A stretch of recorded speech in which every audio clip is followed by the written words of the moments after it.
disaster preparedness and response. Ito ang ilan ng mga paalala na maaaring magligtas sa atin at sa ating pamilya sa oras ng mga ganitong pangyayari.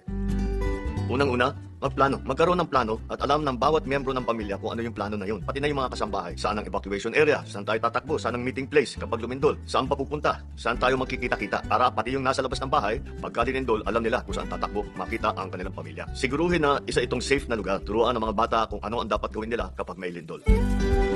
Ang pangalawa, maghanda po kayo ng go bag. Ano nga ba yung go bag? Ano bang nasa loob ng go bag? Mga importanteng dokumento, papeles at pag-aari na hindi talaga natin pwedeng maiwan. Ilagay din ito ang mga basic survival item tulad ng mga pagkain, delata, biskwit, tubig, first aid kit, napakahalaga. Mga gamot, yan pa, emergency hygiene kit, flashlight po, dito, lighter at iba pa. Maaari rin ito lagyan ng rugged phone o kaya mga radyo. At mas mainam kung makakapaglagay din ng emergency cash sa inyong go bag. Pag kailangan tatakbo, nakahanda na yan, hindi na kayo maghahanap at mangungulekta ng inyong mga gamit. Nandyan na lahat ang mga importante. Basta kukunin na lang ninyo sabay alis para hindi na kayo ma-delay doon sa loob ng isang building o sa loob ng inyong bahay.